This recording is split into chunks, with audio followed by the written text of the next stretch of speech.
Okay, I'm here with Doomer. We're going to talk about this is part two for Doomer. So we're going to get a little bit of an update, especially since, I keep kind of thinking, and Doomer mentioned this. Uh, to what extent does the pandemic affect people's perceptions of these videos? Because I started doing these videos in the pandemic, and obviously, everybody, no matter who they are, is going to be affected by the pandemic in particular ways. So you get this snapshot of people, but it's like basically a snapshot of them during the pandemic. And so I think it's kind of interesting to think about in what ways has it affected people, and what ways has like kind of the end of the pandemic then maybe affected or not affected things. So how has it been going, Doomer? Yeah, um, I think the pandemic has changed my perception of so many things because I think that it's so weird because I don't think my knowledge has changed that much. Obviously, you supposedly gain some knowledge every day, blah blah blah. Uh, but I think that just the pandemic and how you know the how the state reacted to it, how people reacted to it, how now that we're sort of coming out of it, how we're reacting to it, and sort of the difference between how things are talked about and how you do things. And I think all of those things have sort of combined into like a nightmare world. Dang it, because last time we talked to you, it already kind of seemed like the world wasn't that great, and now it's turned into a nightmare world. Yeah, but I do think that I've started focusing more on myself and sort of gotten to know myself in a different way, which I suppose like a lot of people must have during these past 2 years. But Mhm. I think that's still like how, and maybe we talked a little bit about this last time, but I'm just so like disappointed, uh, mostly, uh, just in how people talking about the pandemic, blah blah blah, and being dour and everything, and then still going to the shops here in Mm. Sweden, still going to the mall, and seeing how like because the thing is that in my for me doing something and saying something is basically the same thing. Like Mm.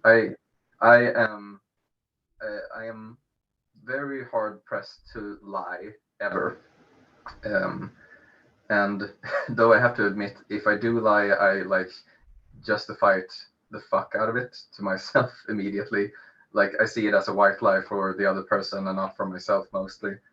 But I'm just like, just well, if you're gonna do the same thing, just don't be so dour about it. Just do it. You know what I mean? Yes. Uh, Yeah, I wonder if we talked about this the first time we chatted too, but I also feel the same way. I am sincere, and I feel like, man, the paratrooper dude, Mr. Fatal, maybe is his name, his pseudonym. You can look this up. But yeah, I feel like there's some people, despite having maybe like a personality being psychopath or psychopath adjacent, who are still very sincere. I am very sincere. I don't understand sarcasm. I don't like it. I say I say what I think. There are some circumstances, right, where talking to the cops or whatever, which are like, obviously, I'm not going to be straightforward with them because they're allowed to lie, and I just don't think it's like an even playing field. And I've just been burned too many times in certain circumstances in which I have been sincere, and it's been construed, like wrongly against me, and like hurt me in ways that now I'm just like, but, maybe I'll be silent or whatever. But no, for the most part, I'm sincere. In all my primary relationships, I'm sincere. Anything that I say is 100% sincere. There's not even sarcasm. So I totally get it. It's like this weird double, triple, quadruple speak. And you mhm. wonder why they do it. What are they getting out of it? Yeah, yeah. I think it's just like because here in Sweden we have a thing called jantelagen, which is directly translated just the law of Jante, and Jante being the name of like an ephemeral Swedish being, I guess, or Swedish dude. Uh-huh. And it's basically just like I suppose it's very sort of like Midwest, like don't stick out, don't like suppress your ego, and don't make waves, Mm. don't make a big fuss about yourself, and including in that, I think is this basically like a vernacular, which is okay. This is how if you're over 30, this is how you're supposed to talk about things, and it doesn't. I don't know if it's. I don't know if insincere or like if they're lying to themselves, but I feel like there is a compulsion, basically, to just, yeah, man, this yeah, pandemics haven't been easy, but what you gonna do? Uh-huh. That's like that's like the obligatory thing to say. Whereas I'm like, well, I've been home a lot. Uh, that's okay, I suppose. Going to the shops, everything's normal. Having friends over and parties when I want, Yeah. because no one's gonna force, no one can stop me, uh, and we're not. I think it's the lockdown and stuff is obviously worse in the States, but like Mm. in Sweden, nothing has stopped us from doing basically anything. Right. I love Only that about only Sweden. ourselves. So it's interesting. I did kind of a little tiny road trip, with some friends that I hadn't seen a while, especially like during the pandemic. Like one of them I hadn't seen probably since pre-pandemic or something. And then I kind of realized why. No down on her or something, but she was like, be sure to wear your masks in this like outdoor, cowboy town looking thing. And I was like, well, I don't really see anybody close, and we're much more likely to. But maybe the mask is there to for the dust or something, like because there was like a lot of dust. But it's like, yeah, kind of this. At least she owned it, At least she was kind of like, this is my risk level, and I was like, yeah, good for this risk level and good for owning it and stuff. But also, I'm not going to wear a mask in this cowboy town. And I don't know. I do think anytime there's a shakeup, because for the most part, like normal people, I guess, if they want to, as the Swedish word says, they want to just kind of fit in and stuff. The problem with a shakeup is like the to fit in, that's constantly a moving target. So that must be really stressful for them. Yeah, I think that's why, like because I have very few like stressors in my life, because I'm not really worried about most things. Not worried about work or um, I don't know, my team losing or Jesus Christ. Dang it. Fucking my 2007 webcam uh-huh. coming loose. Okay, here we go. I think. Um, so I'm not really worried, and I think that, and maybe like this is my most psychopathic opinion, but I just feel like people have like, or people make at least how they present themselves is like they have no internal life at all. You know what I mean? Like they Like, don't have what do you mean? Yeah, tell me. yeah, sure, yeah, just pre-programmed in many ways, like Mm. sort of not really robotic, but more like, okay, here's what I'm expected to say, here we go, and then I said it, and then they don't have any real things to worry about, especially like in modern life, I suppose. So it's like, ah, man, you know, I only got 7 hours of sleep last night. That was hard. Or whereas I will basically never, or I guess I'm complaining right now, but I won't complain about like normal things ever. And but I think it's because people I just think it's because people don't have anything else to talk or complain about. So that's it. Yeah, so it's interesting that you say that. I wonder, and it's too bad we don't have somebody who is normal on here to get their opinions. Maybe they'll like post them in the comments or something about how right we are about this. But I almost think that the reason why they do this is a fear of sticking out. Like, what is the fear that they have of sticking out? Because I think when they get home, people have like inner worlds or inner lives. Some of them are like secret alcoholics, and some of them are like, secretly closeted, and some of them, we have like demonstrable, I guess, examples in which we know that people have these secret lives. So I just Yeah, kind of yeah, assume for that sure. yeah, that people have secret lives about other things too, and things that they're not willing to share with people. And I wonder, like, why are they not willing to share with people? Hmm. Yeah, I guess it's I actually recently read. Do you know who Jordan Peterson is? Yes, but I haven't like actually read that much Jordan Peterson. So I kind of know of him, but have not. So go ahead and like tell me. You probably have to tell me everything that he said then that you're gonna reference Yeah. is what I Well, yeah, mean. well, yeah, because he's a Canadian psychologist. He's basically famous for a couple of things, which is uh, number one, like telling young men to clean their rooms and sit up with their back straight, and do hard, difficult things to feel pride in themselves. Hmm. And then number two is opposing I think it's called the C-16 bill in Canada, which was having uh, trans defamation under the same laws as, racial prejudice. I can't remember what it's called exactly, but Hmm. sort of, minority oppression laws Yes. style.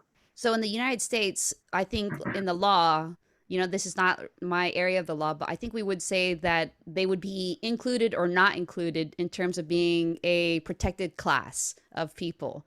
So yes, this is also something that's, in the United States, man, who is it that is not a protected class that they're thinking about introducing, but they're not?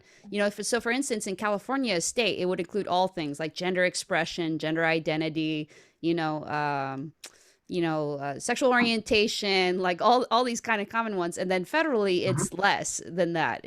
And I forget now what the distinction is. I think sexual orientation is in there, but not gender expression, not gender identity, perhaps. And whatever kind of these terms mean, which is also like a little bit of a moving target. I don't think there's complete consensus yet that we've all kind of reached that consensus. But yes, so he opposed that in Canada. And why did he do it? Um, well, I think it's just because he's like a conservative Christian, Oh, which he's, openly. So I don't think it's very. People tend to make both him and other people make a big deal about it. But mm, I'm like, well, he's a conservative, he's a Christian. He obviously feels like the freedom of speech is very important to him. So, right, it's about, misgendering that kind of stuff as well. mm, So he wouldn't, he would be like, oh, I want the freedom to be able to call a trans woman he, I guess, and vice versa. Um, so yeah, that's basically what he's sort of famous for. And mm. then he's done two books, no, three books, and like millions of views on YouTube. He's been on every podcast under the sun, and booked like tours and stuff. Uh, so yeah, Yeah. And so we were talking about like why is it that yeah, normal people don't express their real yeah, real yeah, yeah. feelings? And I think because it was one of his chapters in the book, and I can't remember which chapter, but it was basically he was telling a story about people in Africa, chronicling. Are they called like wildebeests? Yes, uh-huh. Uh, Good yeah, English word. yeah, yeah. I think really it's Dutch, right? The origin of that word. Yeah, Yeah. wildebeest or Uh-huh. something like that. Yep. I just thought they were like shitty antelopes or something, you know. Well, they're No, but very shaggy looking. yeah, yeah. So why it's I think it's if you would do it in Swedish, it's just literally wild beasts, which is a Yes. shitty name for an animal. Yeah, but basically, these scientists they were researching a group of wildebeest, but they had a hard time keeping them apart. Mm. So one day they just drove up to one and dabbed it with color, you know, like a red paint, and that wildebeest like immediately got eaten by tigers or lions or something. Yeah, lions. I don't think there Wow. are tigers in Africa, right?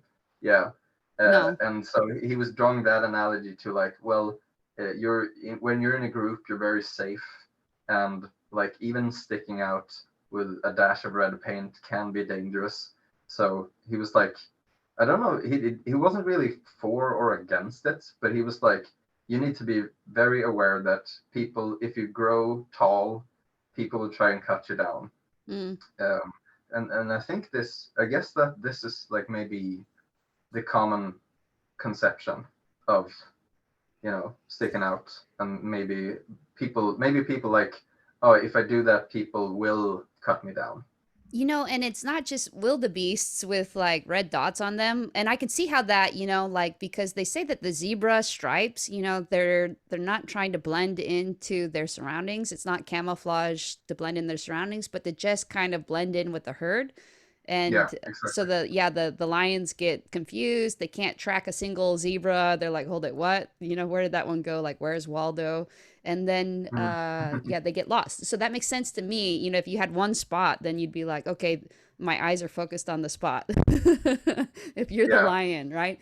But I also just read last night,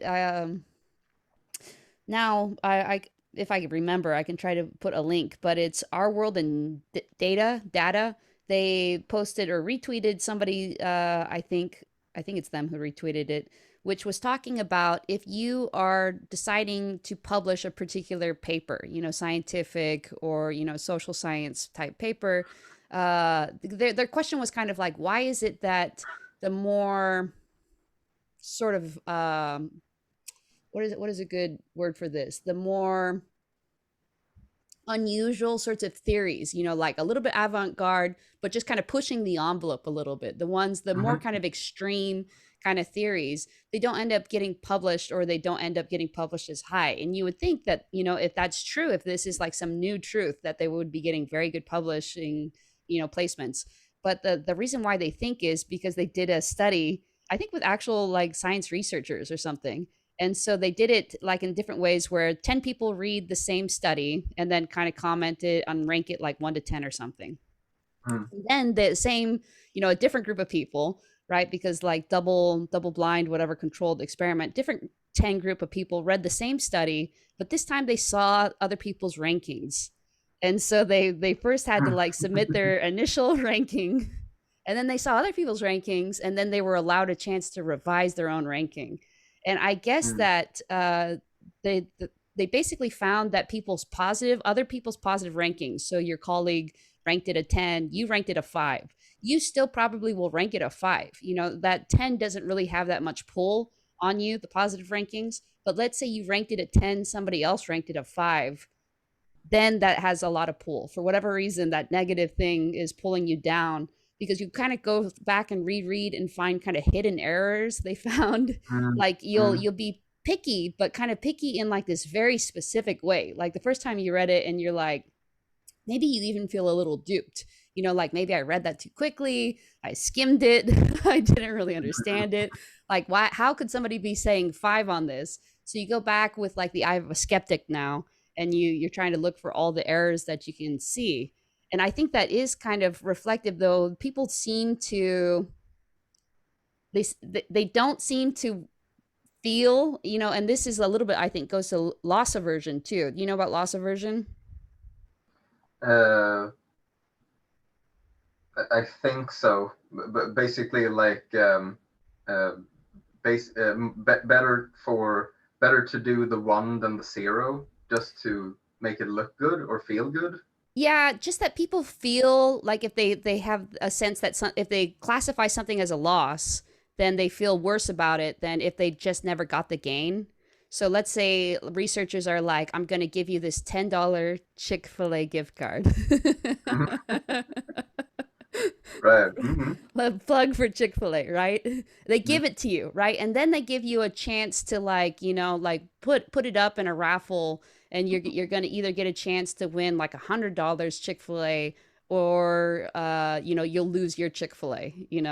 So Mm-hmm. you do it, right? And let's say you either lose or you gain or whatever it is, right? But now let's say this. Now let's say I say I'm not going to give you the gift card if you like get this question right or something. Now I'll give you the gift card. So if they've been given the gift card but then they lose it, they feel much worse about the situation than if they same situation but you haven't given them the gift card yet, and then they gain Ah, it or they lose it. So loss okay. aversion is like if you feel like you already have something, even though it's like you either missed out on a $10 gain or you got a $10 loss, but you just got that $10. So it's Mhm. exactly equivalent, but you feel much worse about the loss than you do missing out on that gain. Right.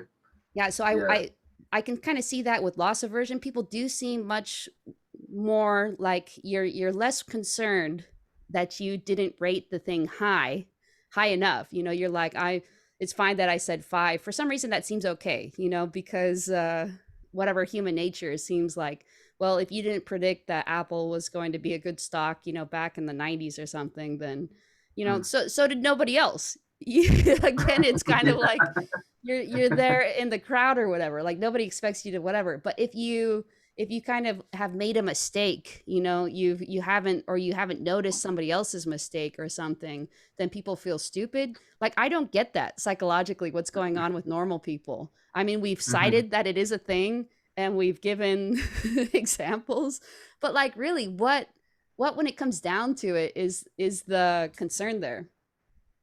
Yeah, because I think that, and I think we talked about this last time as well. And I don't know, there's like I guess, sort of a general meme going around, which is some sort of variation on like, God gave me ADHD so I wouldn't be unstoppable, or something like that. Or Mm. God gave me depression so I wouldn't come down on all you fools, or something like that. Very self-empowering. Yeah, yeah, exactly. Yeah, but I think that because like, and I think it's for me, it's basically like, God made me not basically not give a fuck about anything, or I would do anything. I And I see. think it's the total opposite with normal people, because I can, and like, and maybe we get into this later, but I've been like doing a bunch of different like menial, or not menial but jobs now, and going on interviews and stuff, and uh, have had like a surprising amount of success. But I think it's just like, I think it's because I'm not worried if I get the job or not, and I think that comes across well. uh, Maybe it gets interpreted as like confidence or fearlessness, but it's not really either of those things. Maybe fearlessness out of just apathy, you know. But I think it's both a great benefit and a great detriment to really give a fuck, Oh, because yeah. obviously it gives you motivation, but at the same time you are, um, sort of, what's it called, like, is it called like hamstrung or something, where we're Yes, cut, hamstrung. yeah, yeah, hamstrung by that same anxiety, or the like the opposite, if we're going Hegelian on this, Mm, the thesis and antithesis, uh, like normal people have both, and maybe we have one sort of. yeah. Yeah.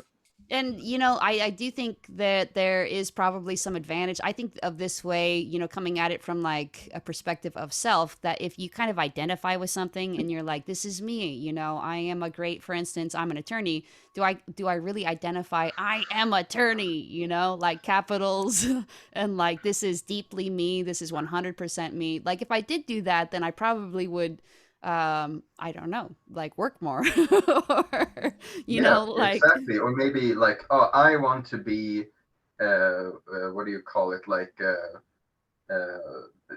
the Supreme Court lady who died Oh, yes. Yeah. recently. Yeah, Ruth Bader Uh, Ginsburg. yeah, I want to be her one day.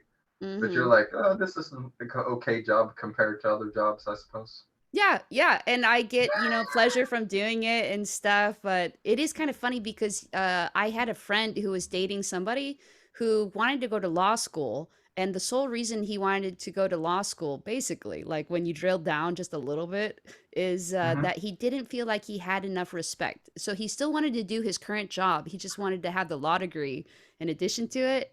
And I don't know, like a Okay. law degree is very expensive now. I think it's like $200,000 or something for the law Oof, degree. So I was like, Jesus. that is like a lot of money to spend on just your insecurity.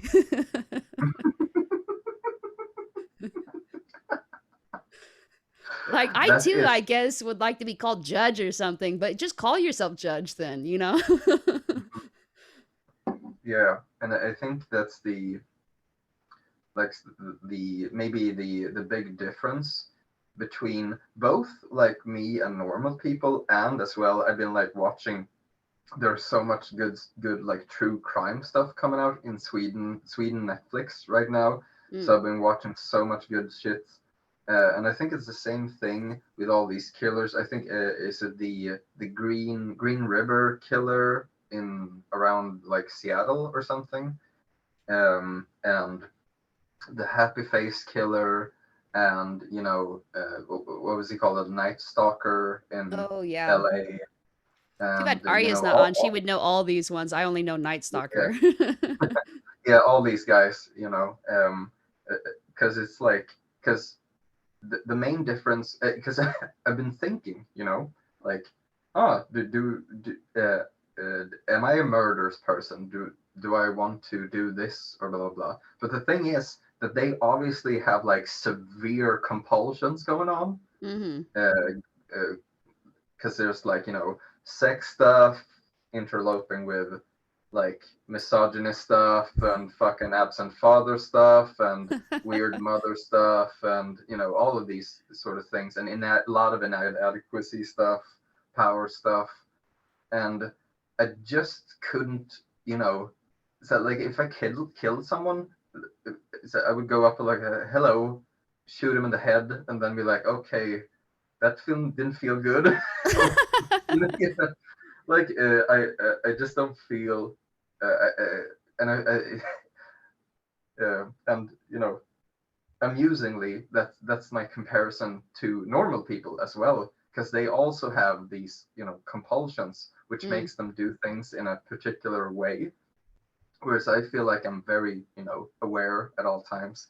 I think we talked a little bit about that last time, but where if I get angry and I like you know cuss somebody out, or whatever, or really whatever I do, I'm like, I'm responsible for this. I am aware.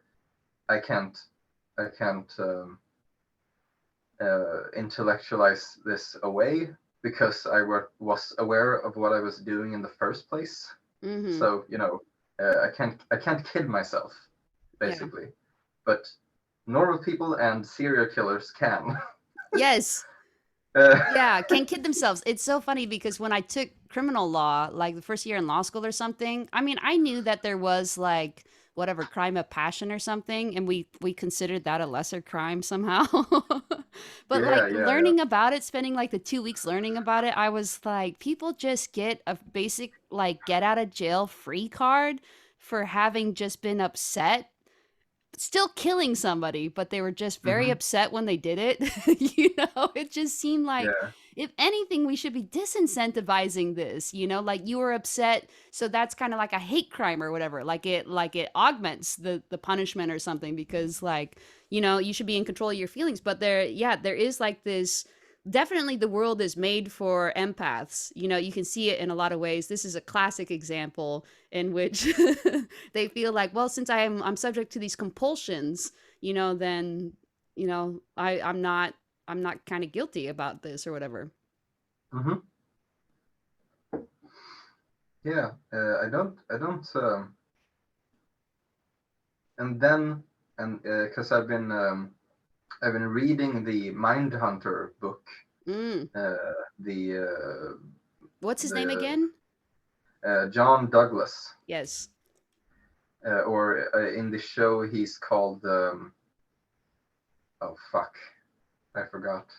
Bill Tench is his companion, and he's called Holden Yeah, Ford. Holden. Yeah. Uh-huh. Though they are nothing alike at all. Like the real guy is like 6'2", like a jock guy, and total, outgoing and stuff. John Not at all Douglas like, is? He's like a jock? yeah, John Douglas, Okay. and like Holden Ford is obviously more like an Asperger's kind of person. You Uh-huh. know, is on the spectrum, so to say. Yes. And I've been reading that book now, and I feel like, and he even says this in the book. He's like, maybe with my way of viewing things, I'm not that far away from the people I'm putting in jail, Mm-hmm.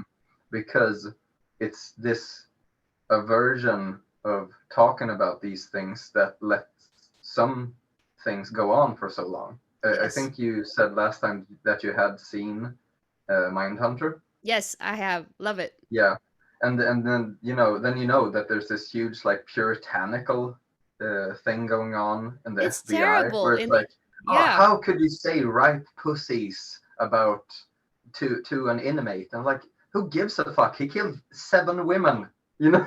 Yes. This squeamishness that is so weird. Well, this probably from like pop culture or whatever, but I have like visited Sweden and Scandinavia and stuff, and just like people walking around naked or something. Not literally, but saunas and stuff, and like Korean spa, same thing. And then Americans, Mhm. like there was not a single instance in which I was naked in front of my peers. Mm. In high school, college, there was like zero. It wasn't until I became an adult and like joined the YMCA to swim or something that I had, like encountered being, and I was kind of like, is this just what we do or whatever? But luckily, my Swedish friend had talked to me about it and said, like she suggested that in Sweden, then people didn't have as many body image issues because they just were exposed to so many different bodies, and they understood that bodies just look different. I would imagine this is like, well, my guess, or maybe a guess, would be that it's doubly true of penises, is that if Mhm. you have never seen really that many other penises, except for maybe porn, which they're like hand selected for penis, whatever, then you would be like really kind of have a misunderstanding maybe about what penis should look like, both male and female. Like female people could be like, hold it, is that what it's supposed to look like or whatever? I can imagine Yeah. that this is like sort of troubling. And actually, it's interesting that you mentioned this a little bit, because I've been thinking about this recently. To what extent has American, especially, I guess, because the Puritans are like the Mayflower people or whoever they were, Mhm. one of Mhm. the first people, yeah, Mayflower, right? And I do have a Mayflower ancestor. I just found that out. So let me brag about that, because that basically Damn. makes me American royalty. Yeah. So this Puritan culture or whatever, to what extent has the taboo related to some of these things sort of veiled some underlying issues that we have? So for instance, this is going to be crazy. uh I asked my mom recently, we were just talking, we kind of got on this subject or something, and I had seen a tweet about like why during like the 50s, 60s, 70s, basically, there was just so much cover up of sexual abuse of children, right? And so I Mhm. asked my mom, I was like, why do you think your generation and your parents' generation, didn't just kind of look the other way when it came to sexual abuse allegations, but actually like normal people, kind of like similar to the Nazis. Nazis, okay, but yes, there were normal people doing this. Like normal people were participating in cover-ups of like sexual abuse scandals, right? Like, and Mhm. so her answer really surprised me. She said, well, she just thought that everybody thought it was so prevalent, child sexual abuse, that if they let all the scandals go their way, without a cover up, then the very foundations of society would be eroded and it would just turn into anarchy. That was Okay, her well, response to me. And I yeah, was like, wow. yeah, and but then I'm thinking immediately, like obvious to me, then like, well, then society like obviously needs to be eroded. I know If that's how that's the you feel. foundation, like what the And I kind of wondered too, I've been only recently thinking about this, is like how much of it had to do with communism, because it's kind of, and you can see it now with the tribalism, like maybe you've experienced this, but I definitely see it in American politics, where you have particular pundits, saying, yeah, I lie, but it's only when like the truth is so bad and I just know my enemies would just like misuse it, like construe it so badly, like I said with the cops, basically, which I guess kind of makes Mhm. sense or whatever.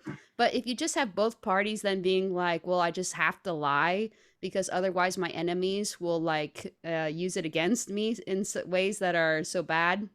But I wonder because in maybe you don't know this, but in Russia, the USSR, they whenever the United States would say something like, "Oh, the atrocities, the civil rights atrocities that you're committing, terrible," and then they would say, "Yes, and you also lynched Negroes." There's like an actual Yeah, Wikipedia page for yeah, this.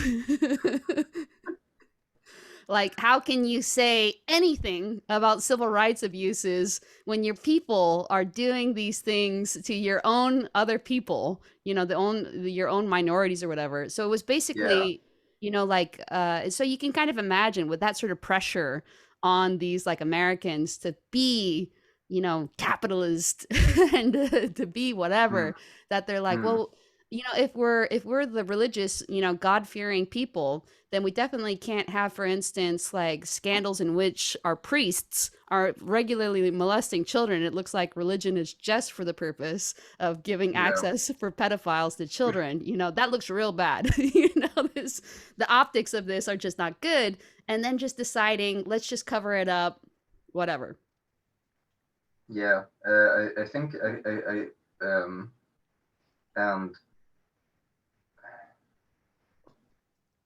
and there's a saying that goes like history is written by the victors, Mm-hmm. but then I've heard the counter saying, which is history is written by the historians. Mm.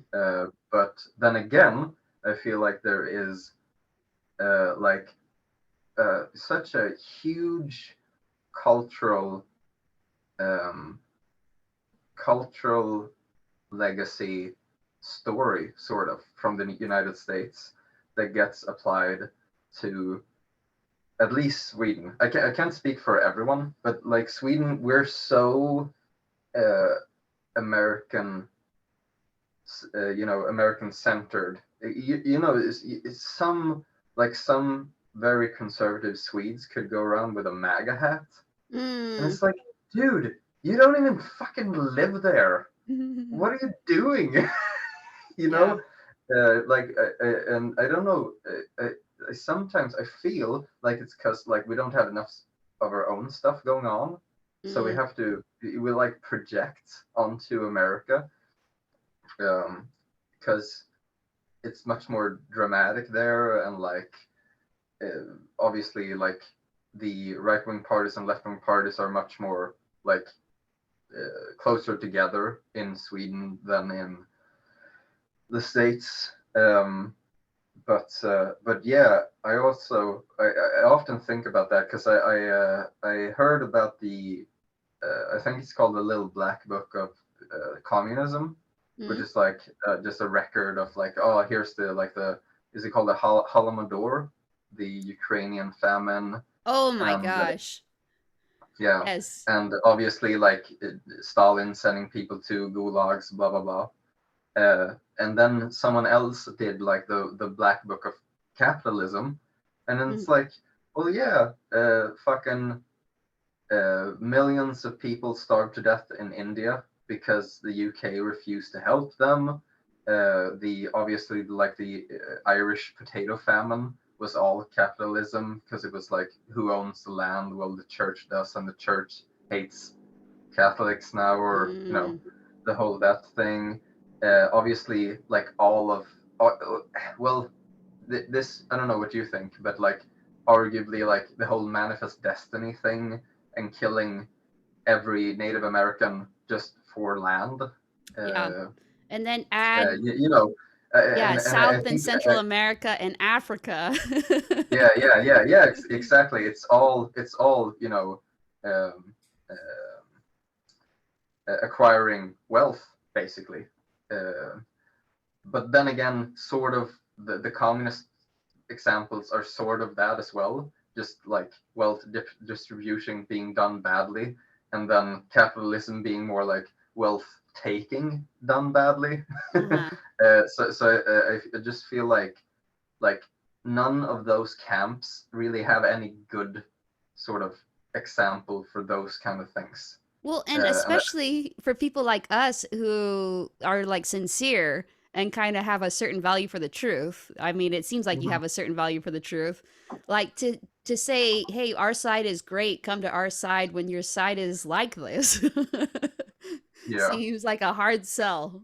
But why is the side like this? I do think it is kind of, it's like what's happening macro in a societal level is what's happening micro. Like why are people like afraid to just say what, what the truth is? And why is it always like this gloss, this veneer of whatever? And so I actually think too, certain things about like Puritanism, so we can say Americans Puritanism, but it's not only American Puritanism that does this, but at least in this sense, I actually think, recently, like, why is it that we have only recently been speaking about consent, in kind of serious terms? And I mentioned this to a friend and she was like, oh no, there was that one college, remember, like Allegheny College or something weird, some little liberal arts school in the United States that like back in the 90s or like early 2000s had this like whatever 20-page document. I should look up the facts because I'm sure I'm getting them wrong or whatever. It had this 20-page document though in which they suggested was that you just ask people for their consent. you know Mhm. like in any sort of encounter, but particularly with a sexual or in any sort of physical intimate encounter, that just every time that you would do something new, that you would just kind of check in with your partner and make sure you were on the same page and that person Yeah, actually wanted to do that thing. And I remember there was like an SNL skit or some other sketch comedy that like made fun of it, and it was like, can I now move my right hand down to your right or your left buttocks? Yes, you hmm may move your right hand down to the left buttocks. And they kind of made it sound ridiculous. Of yeah, course that wouldn't be anything that anyone would want. And now we kind of think, now that looks like really kind of quaint thinking that way, is that because I think too, I this is my kind of like, again, off the cuff guess, is that I bet almost every single woman and like a large percentage of men have been in some sort of sexual, physical, other encounter that they did not want.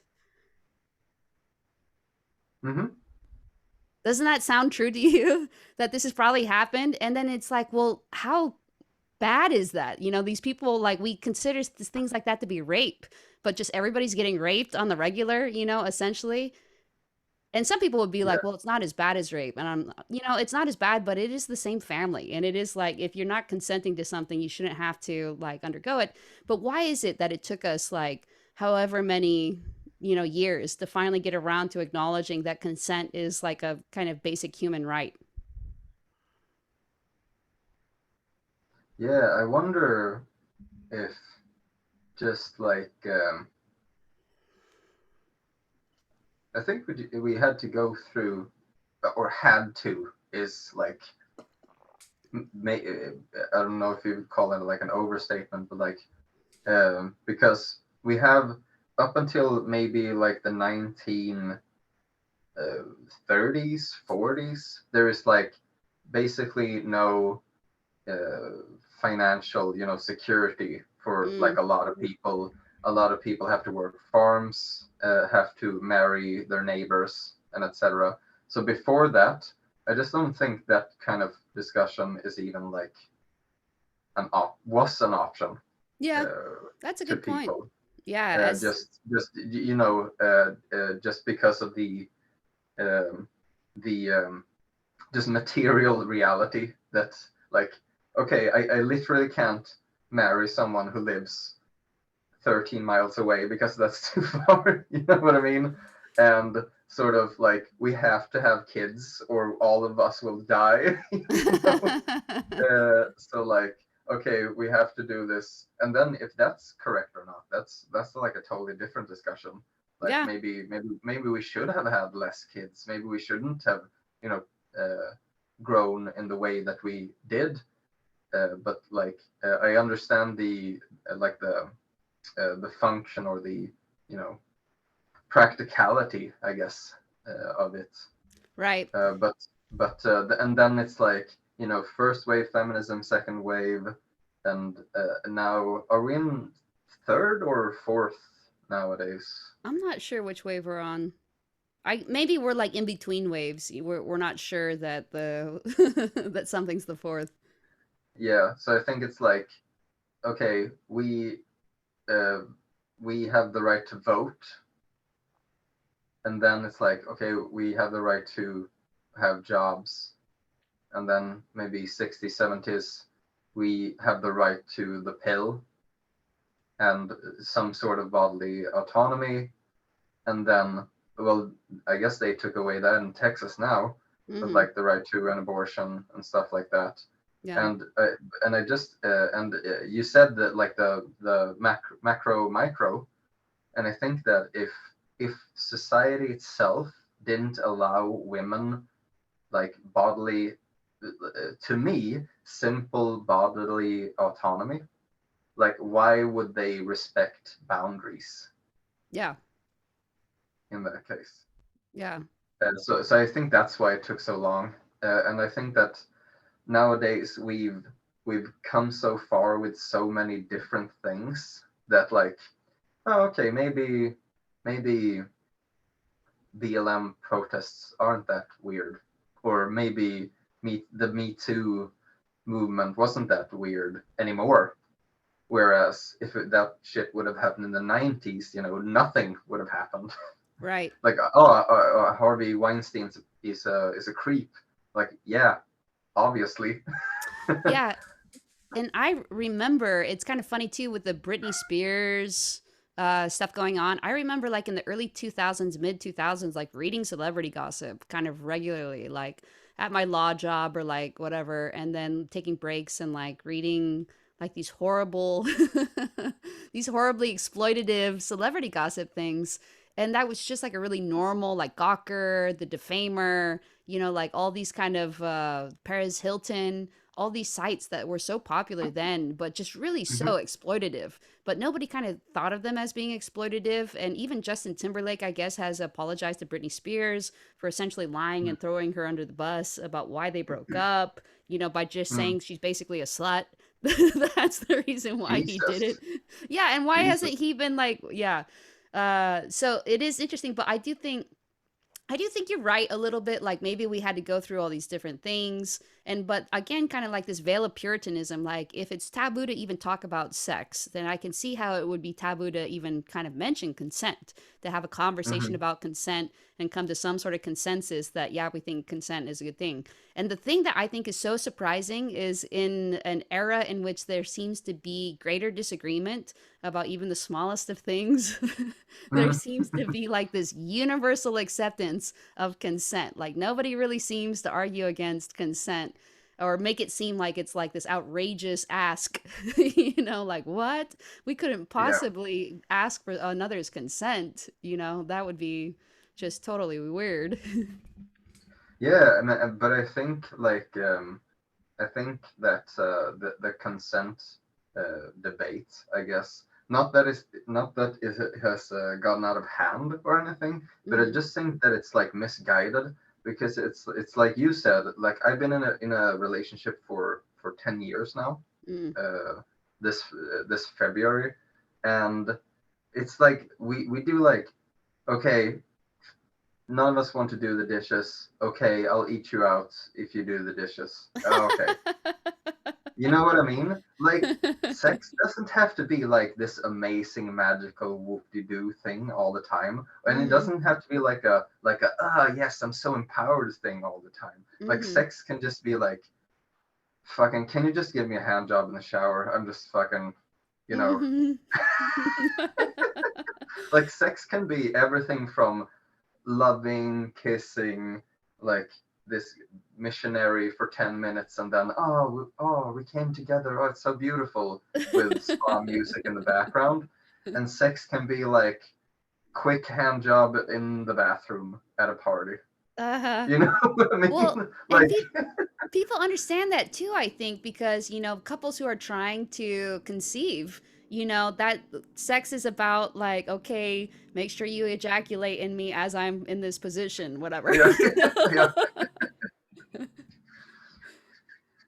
yeah. So I think that like the whole like the consent thing, and because like the sketch, like, is it now okay if I put my right hand on your right buttocks? Mhm. Like, it's just like, obviously no one would ask that, Uh-huh. because that's like, if you're already sort of making out, that's probably all good. Like, Yeah. if you're having a good time, but like, maybe like, yeah, you should probably ask like, do you want a thumb up your ass while Yeah. fucking, Yeah, or or something like even that. like a "is this okay?" kind of thing. But you know Yeah. what? I actually think consent is not just sexual.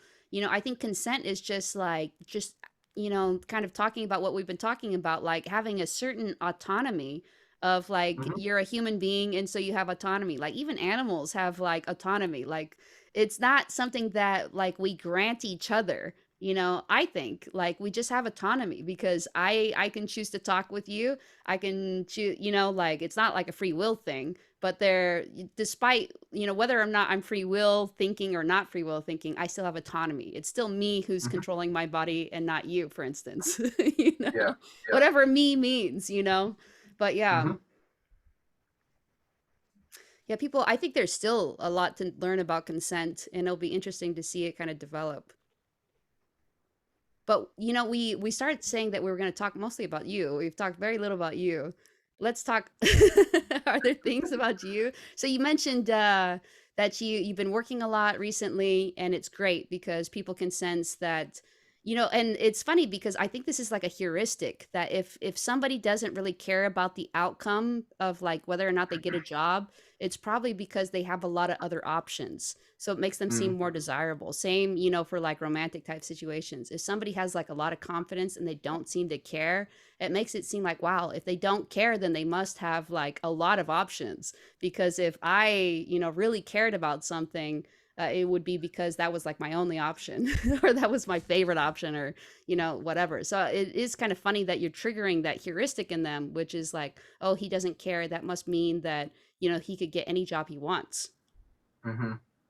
Yeah, and I think it's like, I have no basis for this, obviously, or Right. maybe there is basis, but I don't have any basis. But I think it's literally the same thing with this, with the like the sex partner example.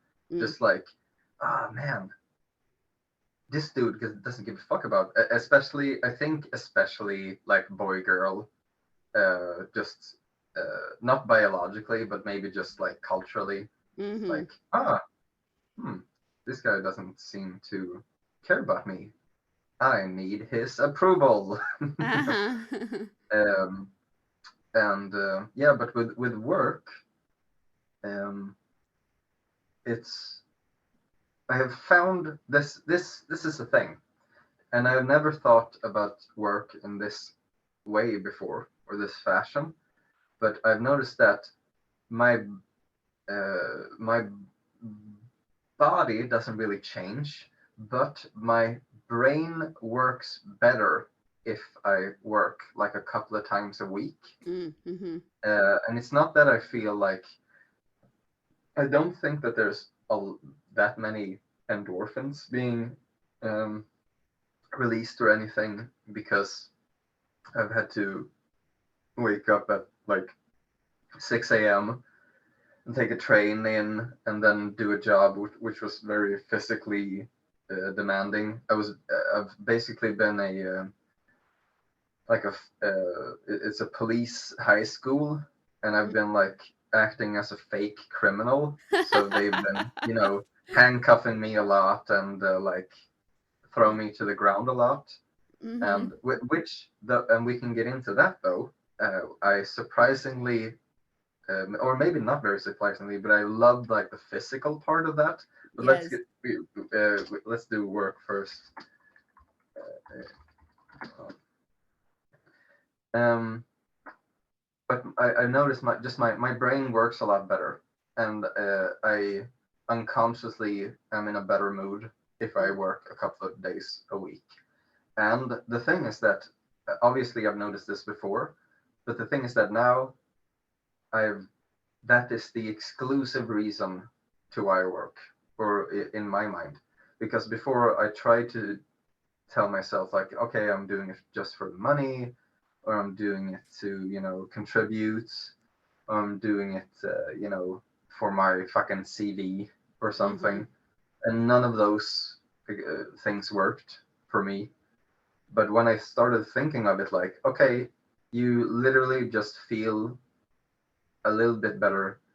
I can't explain exactly how I feel better, but I do.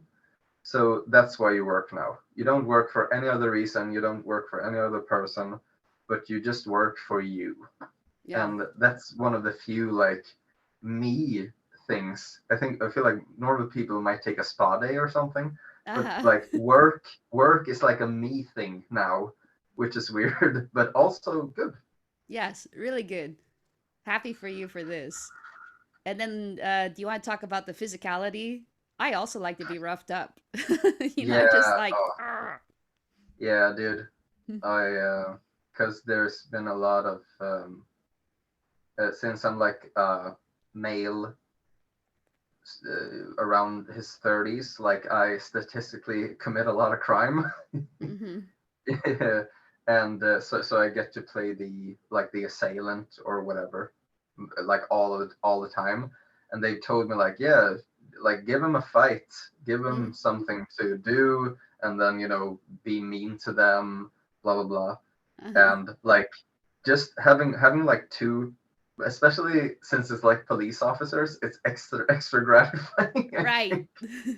And they're just trying to get you on the ground, and I'm just like fucking not letting them, and being surprised at how strong I am, Mm, for one, because like when do you really get a chance to do this in normal life yes. anymore? Never. Not since you were a kid, right? Or since maybe since I played like football when I was 16 was Mm-hmm. uh, but yeah, I really enjoyed the physicality of it, and like fucking getting roughed up, bruised all over, and getting like marks and stuff from the handcuffs, Mm-hmm. uh, and getting paid to scream at people as well. Scream Um, obscenities. yeah, scream obscenities, fuck off, cop, piece of shit, stuff like that. Yeah, that has been a surprisingly good time. Yeah, it's interesting. Kind of, it reminds me a little bit, like Arya's been having like, just kind of like weird kind of health things. Not like super serious, but just kind of like, yeah, is there a pattern? Is it a little troubling, right? And then they basically diagnosed her with anemia, right? And I was like, that explains Oh, the cheeseburger obsession, right? And then ever since she's like been taking iron supplements, things are just like a little bit better. And it strikes me, again, last night I read this in one of these like Twitter things where it said it was talking about aging, right? And how 75% of our aging is environmental. Only 25% of it's genetic, how we age or whatever. And I was like shocked. I was like, dang it. I've been thinking it was basically 90% was genetic, and basically nothing I did could really affect it. But aging Mm. both physically and mentally. And in it, they suggested, I forget what the stat was. It was like 6% or something like 90% of what you eat comes from 5 different animals and comes from like 16 different plants.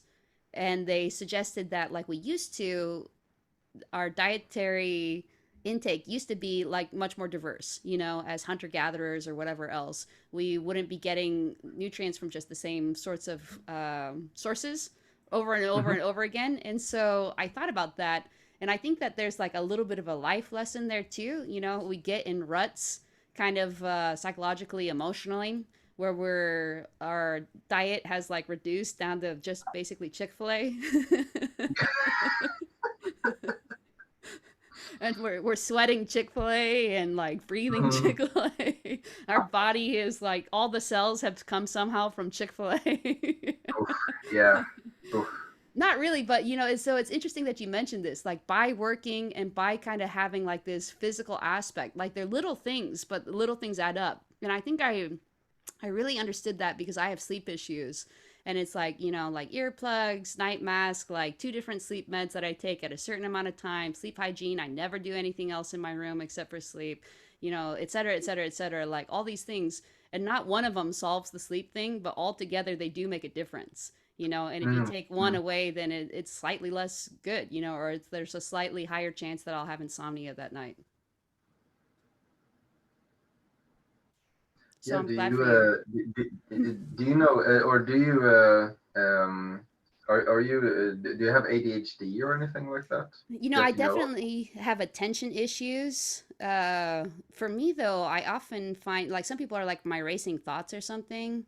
I think like my insomnia often isn't racing thoughts because I can sit Mhm. there kind of brainless. It's like the difference between like it has a hard time making the trade off, the transition from Mm. like whatever, I can get close and then it's like stalls and then backs Yeah. up. So it's like I have to get like a running start basically to make Yeah. that happen. Yeah. It's basically the exact same thing with me.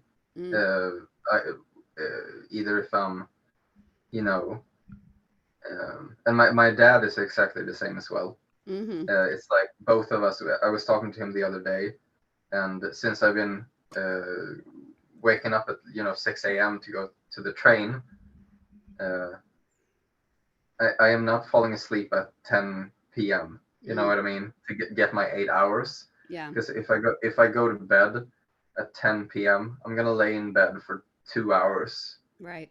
before I get to sleep anyway. So usually I try to like I try to either get like a small nap in at like around lunch and then sort of time my coffee intake to so I might actually do drink coffee at like between 6 and 7 just so it will push me over that 10 p.m. sort of range, Mm, and then I'll go to sleep like between 11 12, and then but often I think I'll probably be in bed until 1 before I fall asleep.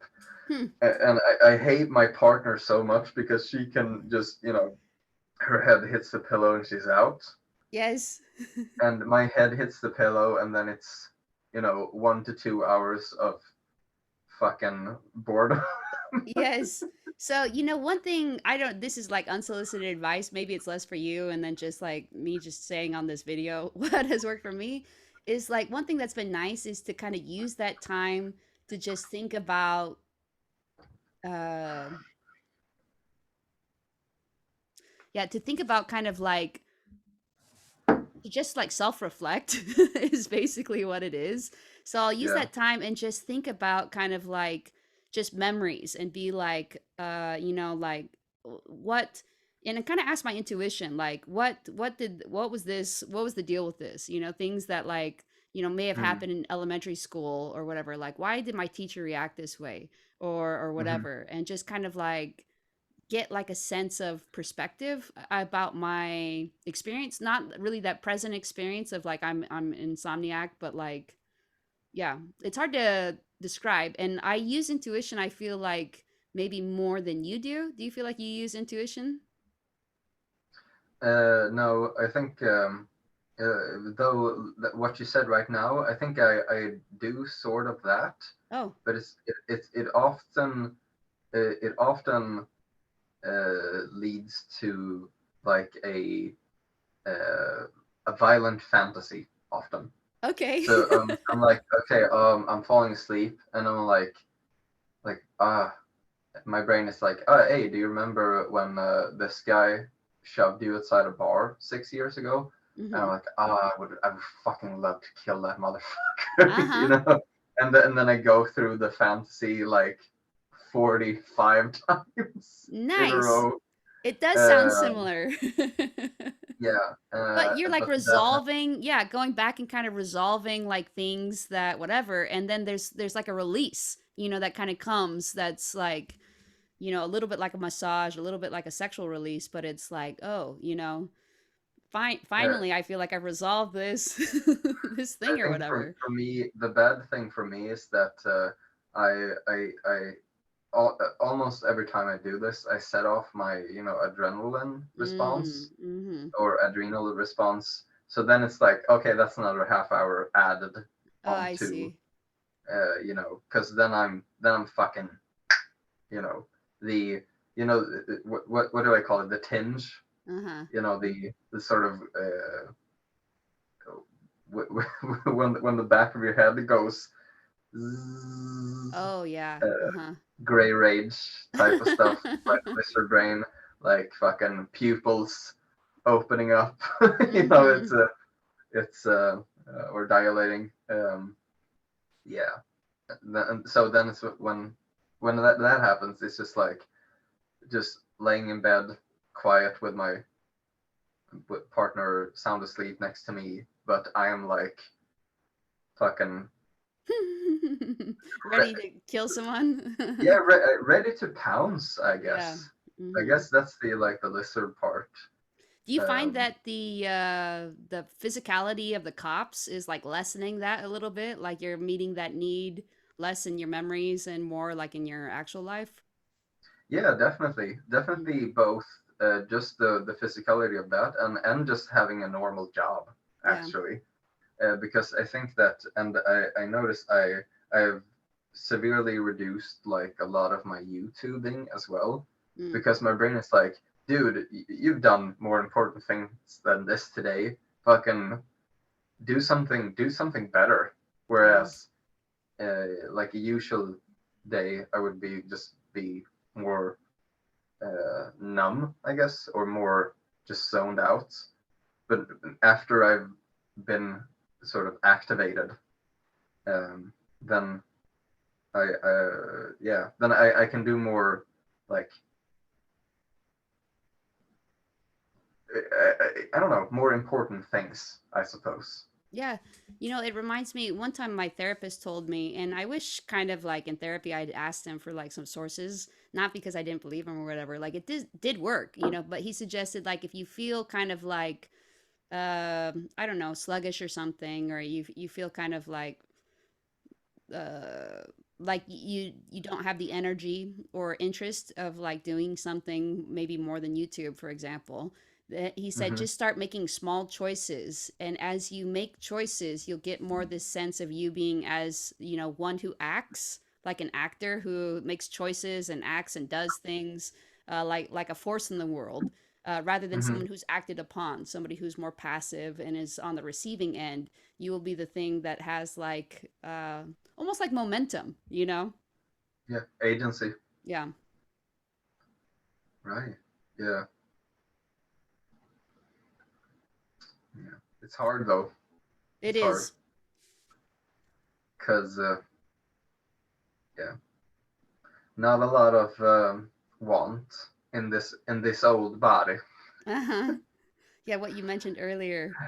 Well, do you want to Yeah. talk about anything else? We're kind of getting a little to a wrap up place. You mentioned that pandemic's like its own unique type of hell. We could talk about that, or we could talk about what we just talked about. I didn't mean to cut you off. Agency and not being a lot of want in your old body.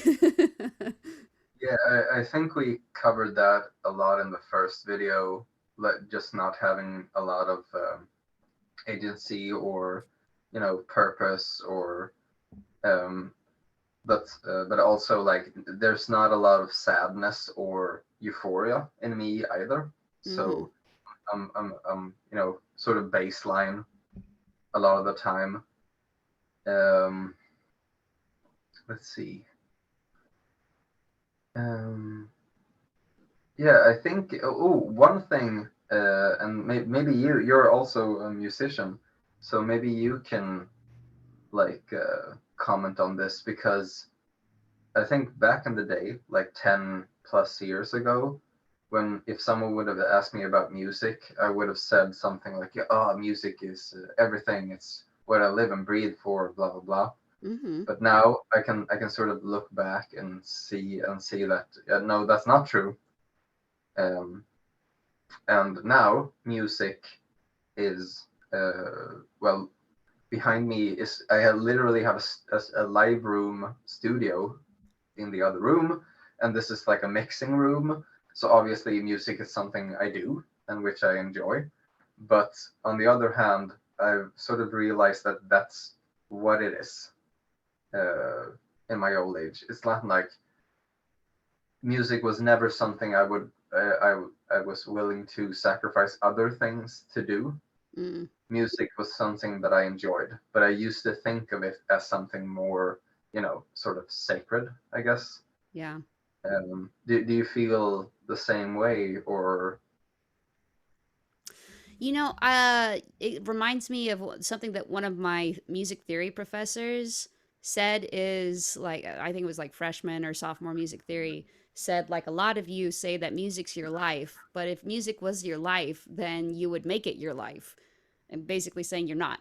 You're not working hard enough, you're not Mhm. devoting enough time.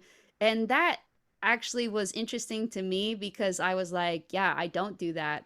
And I think it was kind of one of the first times that I thought like somebody had explicitly said something like that. Like, if this were true about you, then you would be doing X. You're not doing X. So therefore, it suggests that it's not true about you.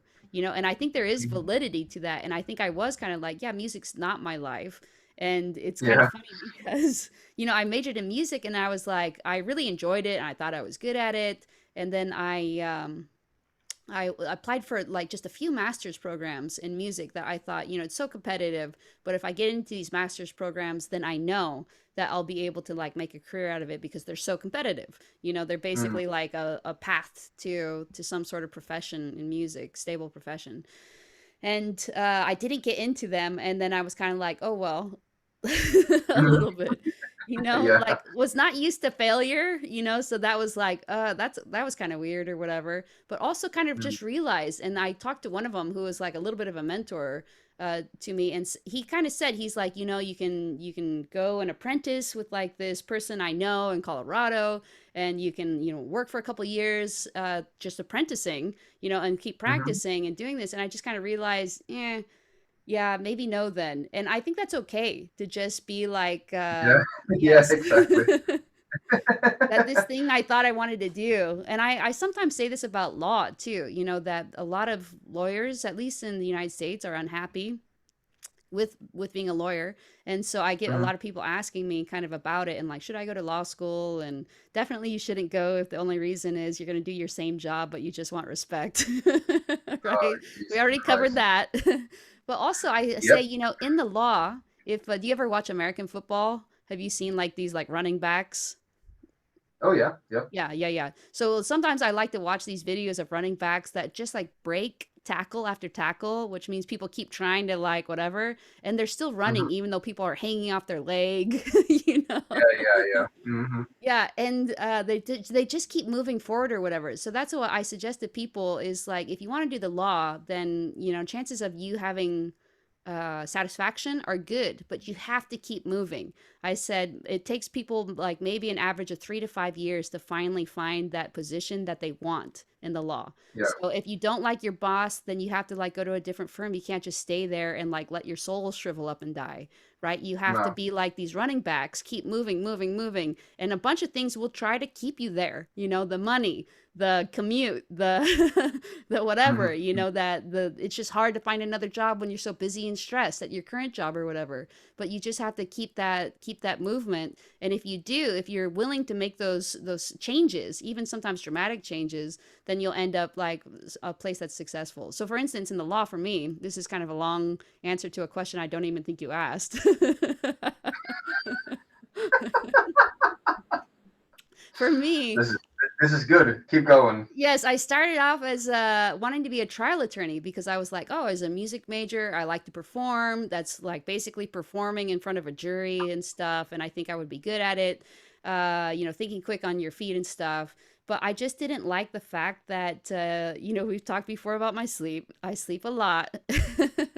And trial Yeah. attorneys cannot sleep during trial. They get like 5 hours of sleep tops, maybe, because every day they have to be do so busy, and then every night they have to be planning for the next day. It's just like this Mm. nonstop thing while the trial's in session, and I just Yeah. didn't like it at all. And in fact, I didn't like how the judge was kind of unpredictable and just stupid, and that was just it. If the judge says some stupid thing, that's just what you're stuck with. It seemed like, Yeah. yeah, like it didn't feel like I was in control enough for me to feel okay. So then I switched out of litigation, which is like the suing people being sued, to transactional, which is like drafting contracts, reviewing contracts. And I just liked it so much better. Like the things that I thought, I would find in litigation, I didn't. And that was okay. And the things that I wanted to find in litigation, I did found in transactional. It's very creative. You're like drafting these contracts, you're like piecing things together, things, it's almost like producing, because I've taken just like a couple recording classes. It's like producing, you're like making these small little decisions that just make things so much better. You can see that it makes it better. You can see that it's closer to what your client wants, that it's like more value generative, that it Yeah. actually, it's like great thing that they talk to me, because like I've made this deal so much better, so much more workable, so much, easier to apply, so much better if there ever is a disagreement, because they know it's very clear what's going to happen, et cetera, et cetera. So that's my change, but it took me years. I had to like basically apprentice with another person, because you can't just go like learn to be a transactional attorney somewhere that I know of.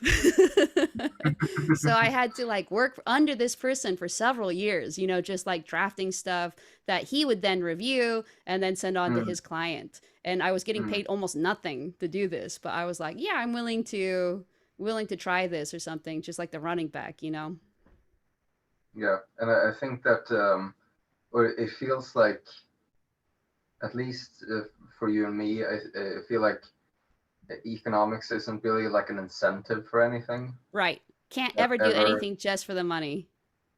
Yeah, I don't think, like, if someone gave me like a sort of a cushy job which paid like immensely, which I didn't enjoy, I probably could do it for like 6 months, I and that would agree. probably be it. Even if the full benefits like fucking, $200,000 a year, whatever, I don't think it would matter. I think I would just be like, okay, do I have to be here 5 days a week? Yep. Well, Then well, no. But I then actually no. think that's a blessing, because we'll never get stuck in a situation then like so many people are, where they're like living a fraction of their life Yeah, basically. They're just like totally like they're in a situation that's just soul crushing. Every morning they yeah, wake up and it's soul crushing. yeah. I think, and I do think that's one of the favorite parts about myself that I feel like, which is like a great way to end this video, I suppose. Like Uh-huh. a what a sweet Disney ending. you know. It Uh, is kind of true. On this trip that I took, one of my friends was talking to me, and then she's like talking about all of her problems and stuff, and I some of them are truly bad, and you're like, oh man, unfortunate health issues, things that she mm, doesn't have any control over and stuff. And then talking about her own career, and how maybe she doesn't get the satisfaction she once did and maybe hates it. Kind of like this, mm, the basic sort of stuff. And then at the end, she's like, and like, what's the deal with like your life? You know, like it's so weird.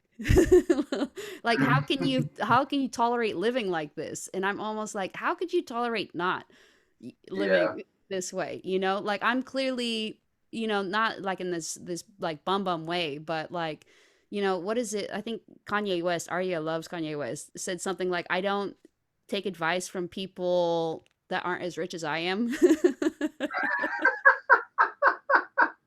But I was kind of nice. like, do I Good take one, Kanye. advice? Yeah, from somebody who's deeply unhappy or whatever. Yeah.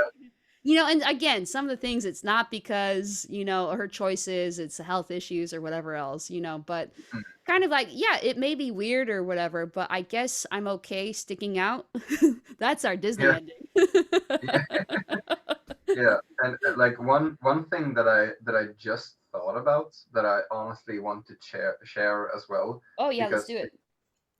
if people like listening in have thought like, oh man, these people have such a strange worldview compared to mine, maybe like, maybe not in the way that we act, but maybe more in the like how we phrase things, or you know, uh, yeah, sort of what we say. uh, I want to point out that before we set this talk up,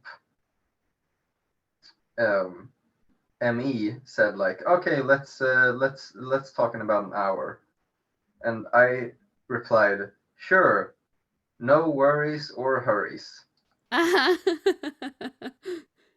Cool So rhyme. if you think that like a sociopath or a psychopath can't be like a corny motherfucker, you know, you're wrong. Like, like it's it's not. And how many what is it, like 10% of people are sociopaths or psychopaths? I've seen Uh, like I think people agree that it's at least one, and then at I've seen least as high as one. four. I don't know that it's 10, but I Oh, think, okay. you know, people are like personality disordered and they'll have aspects of it, you know. So I think, you know, if you just include everybody who has a personality disorder with some features of Hmm. psychopathy, then yeah, it would be pretty high. Yeah, and then I also read in the Mindhunter book that like serial killers commit like 1 to 4% of the murders Hmm. in all of the United States, like at least in the like the 80s, 70s, when he wrote the book, or maybe 90s. So like, yeah, like I said, no worries, no hurries. Uh-huh. I think at least I think that speaks like volumes. Like, like I didn't have to write it like that. You know what I mean? Yeah. But I still did. Yes. Yeah, unapologetically, you know, like this is just how I am. You know, I threw a little bit of a tantrum last night, like very super childish, but it was because I got the flu shot and Arya Mm, accidentally touched my arm where it happened. mm, And mm. I was like a child for like just a minute, you know, being like, "Ah!" And it felt awesome, you know. So I Yeah. think like this kind of like I do think we tap into kind of this childishness, you know, Hmm. that I think is good. Speaking of like, you know, expanding your nutrients, I think a lot of people are afraid to be considered childish, childlike. And I think that to the extent that you can kind of keep incorporating some of those things that feel good, you know, express your express your like hurt, oh my arm, you know, like a child, or Yeah. whatever feels good, you know, to just like to not be afraid about doing the things that feel good to you. Yeah. Fucking go for it, dude. Yes. All right. Thanks so much for joining me. And yeah, it's been awesome. It's been totally not what I expected that we were going to talk about, except some of it we did. But it's been really interesting, really great. And I hope we'll have you on again whenever you want. Feel free to just contact me and we'll get you on again. Of course. Talk to you Yes. soon.